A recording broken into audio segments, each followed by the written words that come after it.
Hi all, welcome and welcome back to my channel. Police in Georgia held a third press conference just moments ago, giving more details about the nightmare that took place at Appalachia High School and naming the two students and two teachers who lost their lives. And I gotta say, what they revealed during this press conference was shocking. As you may or may not already know, the suspect they apprehended was a student at the school, and he's only 14 years old. And the weapon they say the 14-year-old was able to get into the school? An AR type weapon. Let me say that again. Police confirmed in this last press conference that a 14-year-old was able to get an AR type weapon into a school undetected. I got nothing. Absolutely nothing. Except that I'm still praying for the rest of the injured and the students who are terrified and running for their lives in a place where they should feel safe and protected. Here's the last press conference police say they will be giving today. And just a warning, for some reason they filmed it vertically instead of horizontally. So, it's annoying to watch, but it'll provide the update you're looking for. God bless the victims and the families of this horrible tragedy. And thank you, as always, for watching. Kemp has been with me and been talking to me and several times and has been on our side and law enforcement side, and I wanted to introduce him to make a few statements. Again, thank you for your patience, and at this time I'm going to introduce the governor, and then Director Hosey will take answers and questions after that. Well, thank you, Sheriff. I just want to thank you and your team for the incredible work that they've done. The response of our first responders today has been unreal. Superintendent LaDuff, Principal Leroy, who just did an incredible job with these kids. This hits home for us. Being from Athens, just down the road, Marty and I, having a daughter that taught first grade just a few years ago, this is everybody's worst nightmare.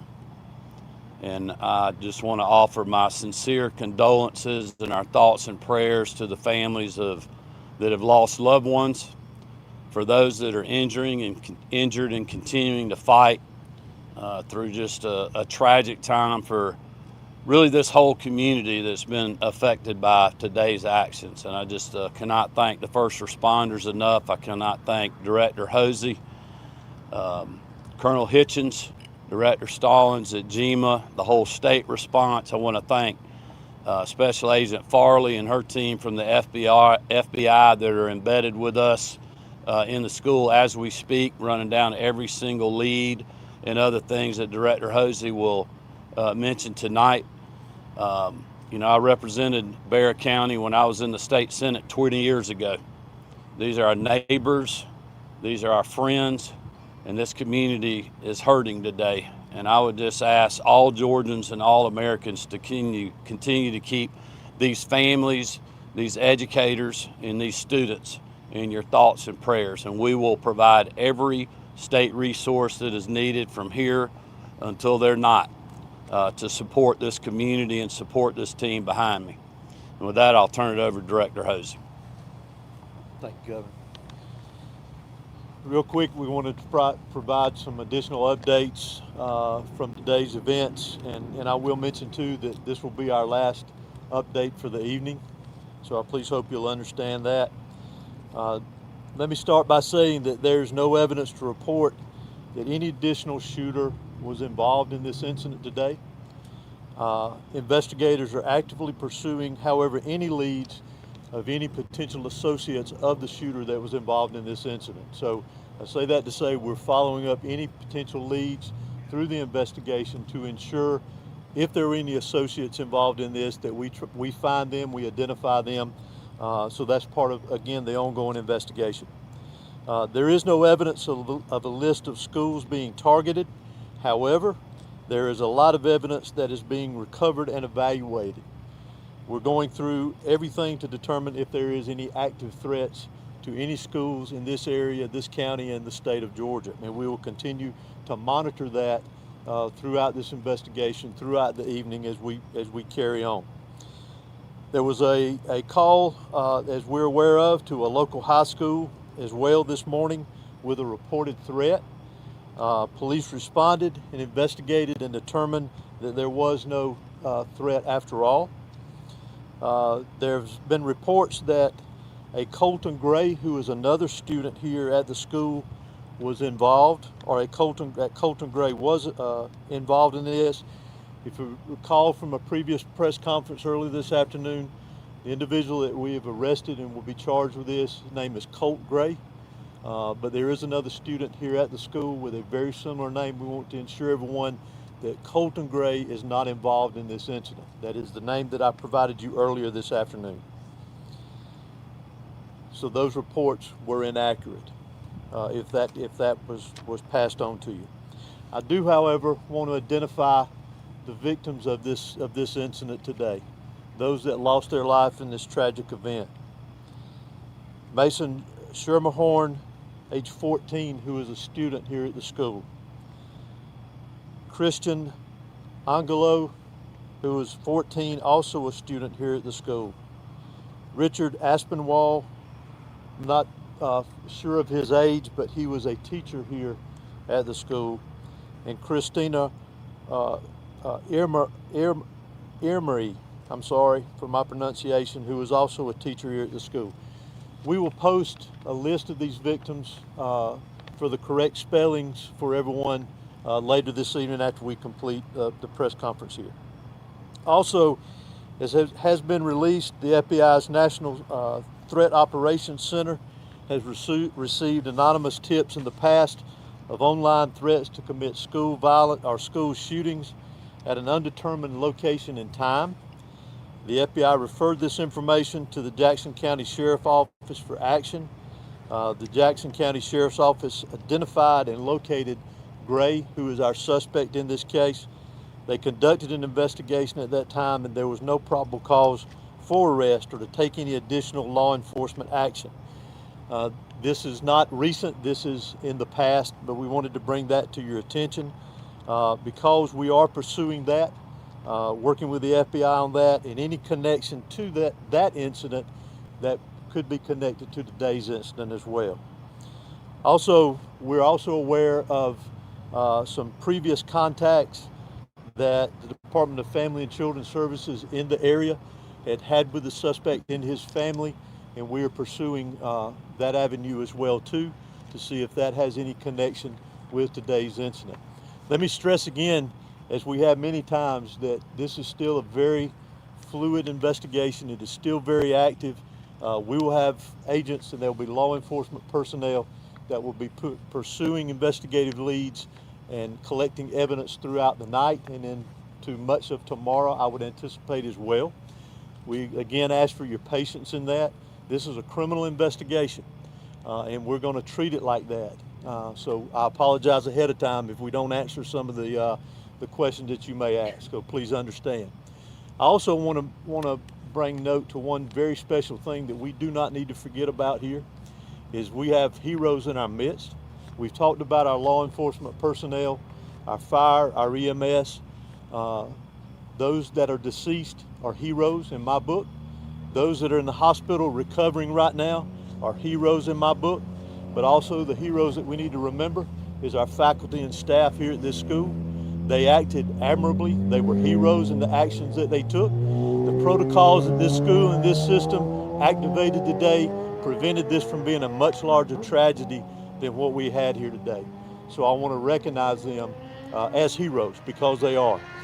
And continue with our thoughts and prayers, as has been mentioned, for the families that were lost here today, those that were lost here today, those that are recovering in the hospital, and obviously those that were affected directly by this tragedy here at the school, and all of the community of Barrow County.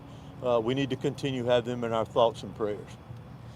Director, thank you for doing another one of these again. Can you tell us, by chance, since he's being charged as an adult, will he be in court tomorrow? Will there be a first court appearance? Will he be booked tonight? Will that happen? He will be booked tonight. I'm not sure of the court appearance, but it will be within a reasonable amount of time. Is there anything that you can share to us about the weapon that was used, by chance? The weapon that was used in this was an AR platform style weapon. So how did Mr. Gray get the gun into the school?